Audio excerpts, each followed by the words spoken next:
I just want to say thank you to everybody here, to the dean and to you, and for inviting me. I haven't been back here since 1975, and things have changed a lot since then. Not only in terms of the landscape and the buildings, but also in terms of the energy and enthusiasm. And I'm very proud to be an alumna of Binghamton, and it's great to be back. So thank you.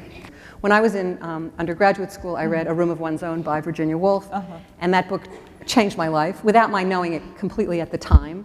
But Virginia Woolf, that book is really all about where are the women's stories? Where are the stories? She goes to the British Library and she looks up women, and there's almost nothing on the shelves before, I don't remember, the 19th century. And she imagines Shakespeare's sister and what she would have been like, what she would have written like. So she posed a challenge. What would it have been like to get stories from women's points of view? What if Cleopatra and Octavia had liked each other, she says. And what if that relationship had been more complicated? So I wanted to complicate the relationship between Rachel and Leah in The Red Tent. And that's really an echo, unconsciously, I think, in some ways, but to something I read as an undergraduate. So we're going to open for questions, and thank you for asking questions. Yeah. My name is Amanda Weiner. I'm a student here and a student within the Judaic Studies Department. How long does the journey usually take from this conception? You spoke to the idea that like you just get planted the seeds and you're like, that would make a great novel. Mm-hmm. How long is the journey from that to, bestsellers? Hopefully, Baruch Hashem.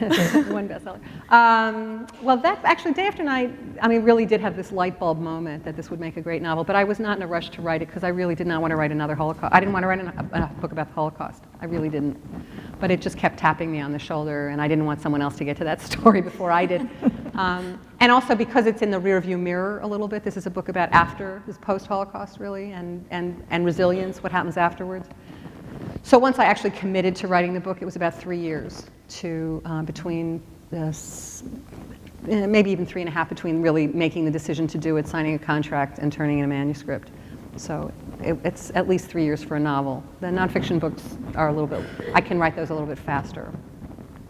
Thank you very much. You're welcome. Thank you. I'm teaching a course on Jewish women writers, and I recently asked a rabbi in Florida who he felt was the most influential Jewish woman writer that he knew, and his answer to me was that there were none.